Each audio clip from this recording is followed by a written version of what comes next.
Putin dominasi global barat akan berakhir. Kami berjuang untuk kedaulatan dan anak-anak Rusia.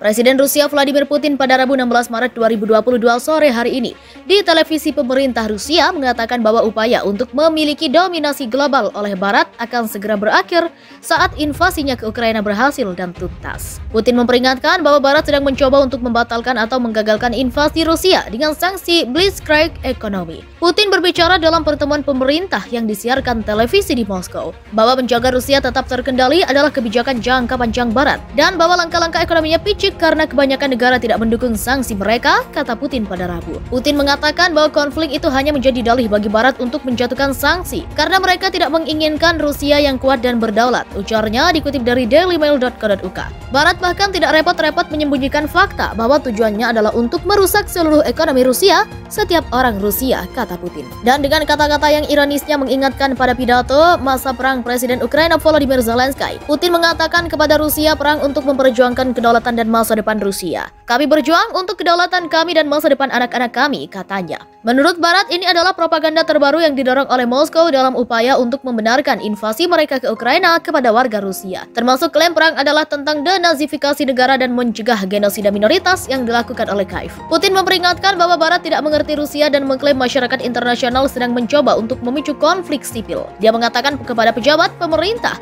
untuk meningkatkan pembayaran sosial di tengah apa yang dia sebut periode tidak mudah, karena dia berusaha untuk mengimbangi efek sanksi Barat yang dia klaim telah gagal. Sementara itu, TV pemerintah Rusia menayangkan segmen tentang rencana pertempuran Barat untuk menyerang negara-negara Baltik, di mana menunjukkan papan putih dengan rute potensial di televisi langsung. Itu muncul ketika tuduhan baru kejahatan perang Putin ditetapkan Senat AS. Hal itu setelah video muncul di mana setidaknya 10 warga sipil Ukraina ditembak mati ketika mereka mengantri untuk mendapatkan roti di luar Chernihiv oleh pasukan Putin. Rekaman drone baru juga muncul menunjukkan tentara Rusia mengeksekusi seorang warga sipil Ukraina saat dia mengangkat tangannya untuk menyerah di jalan raya barat Kiev minggu lalu. Pihak berwenang Rusia telah berulang kali bersikeras bahwa pasukan mereka hanya menargetkan lokasi militer strategis dan tidak mengabarkan perang terhadap penduduk sipil Ukraina. Tetapi yang terjadi, 2 blok apartemen perumahan di barat Kiev terkena tembakan rudal Rusia. Dan ketika orang-orang Moskow mulai menggempur kota Zaporizhzhia, Ukraina Selatan, beberapa jam setelah sekitar 20.000 pengungsi tiba melalui koridor kemanusiaan dari Mariupol. Laporan juga muncul semalam bahwa pasukan Rusia di Mariupol telah mengumpulkan 400 orang dari rumah-rumah tetangga rumah sakit nomor 2 kota, bersama dengan 100 dokter dan pasien yang sudah berada di dalam. Pasukan Rusia menolak untuk membiarkan mereka pergi dalam upaya untuk menggunakan warga sipil sebagai tameng manusia. Pertempuran juga terus berkecamuk di kota-kota seperti Mariupol, Kharkiv, dan Mykolaiv,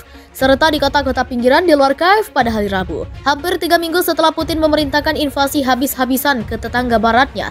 Tetapi meskipun kemajuan Rusia di Kiev telah terhenti, orang-orang Moskow terus melakukan pemboman berkelanjutan di ibu kota dan kota-kota lain di seluruh negeri. Jumlah orang yang melarikan diri dari Ukraina di tengah pertempuran terberat di Eropa sejak Perang Dunia II melewati 3 juta. Badan Hak Asasi Manusia PBB mengatakan 691 warga sipil telah tewas dan 1.143 terluka. Tetapi mengakui jumlah itu kemungkinan kecil. Tetapi nampaknya ada beberapa gerakan dalam negosiasi damai antara Ukraina dan Rusia karena kedua belah pihak membuat pernyataan tentang pembicaraan tersebut.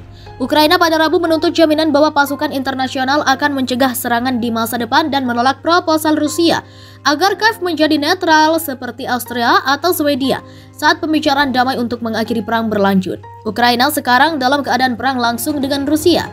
Akibatnya modal itu hanya bisa Ukraina dan hanya dengan jaminan keamanan yang diverifikasi secara hukum, kata negosiator utamanya Mikhailo Podolyak dalam komentar yang diterbitkan oleh kantor Presiden Volodymyr Zelensky. Dia menyerukan perjanjian keamanan yang mengikat secara hukum ditandatangani oleh mitra internasional yang tidak akan meninggalkan serangan terhadap Ukraina seperti yang mereka lakukan hari ini.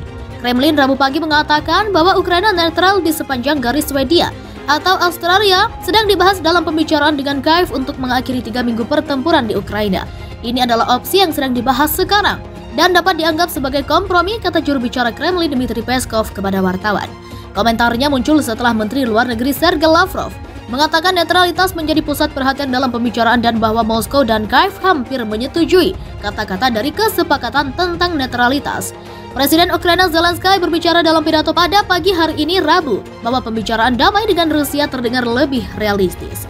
Menurutnya, kesepakatan damai dicapai dengan Vladimir Putin dalam 1 atau 2 minggu ke depan karena pasukan Moskow akan kehabisan pasukan dan pasokan baru saat itu. Dan dengan kata-kata yang ironisnya mengingatkan pada pidato masa perang Presiden Ukraina Volodymyr Zelensky, Putin mengatakan kepada Rusia perang untuk memperjuangkan kedaulatan dan masa depan Rusia. Kami berjuang untuk kedaulatan kami dan masa depan anak-anak kami, katanya. Menurut Barat, ini adalah propaganda terbaru yang didorong oleh Moskow dalam upaya untuk membenarkan invasi mereka ke Ukraina kepada warga Rusia. Termasuk klaim perang adalah tentang denazifikasi negara dan mencegah genosida minoritas yang dilakukan oleh Kiev. Putin memperingatkan bahwa Barat tidak mengerti Rusia dan mengklaim masyarakat internasional sedang mencoba untuk memicu konflik sipil. Dia mengatakan kepada pejabat pemerintah untuk meningkatkan pembayaran sosial di tengah apa yang dia sebut periode tidak mudah, karena dia berusaha untuk mengimbangi efek sanksi Barat yang dia klaim telah gagal. Sementara itu, TV pemerintah Rusia menayangkan segmen tentang rencana pertempuran Barat untuk menyerang negara-negara Baltik, di mana menunjukkan papan putih dengan rute potensial di televisi langsung. Itu muncul ketika tuduhan baru kejahatan perang Putin ditetapkan Senat AS. Hal itu setelah video muncul di mana setidaknya 10 warga sipil Ukraina ditembak mati ketika mereka mengantri untuk mendapatkan roti di luar Chernihiv oleh pasukan Putin. Rekaman drone baru juga muncul menunjukkan tentara Rusia mengeksekusi seorang warga sipil Ukraina saat dia mengangkat tangannya untuk menyerah di jalan raya barat Kiev minggu lalu. Pihak berwenang Rusia telah berulang kali bersikeras bahwa pasukan mereka hanya menargetkan lokasi militer strategis dan tidak mengabarkan perang terhadap penduduk sipil Ukraina. Tetapi yang terjadi, 2 blok apartemen perumahan di barat Kiev terkena tembakan rudal Rusia.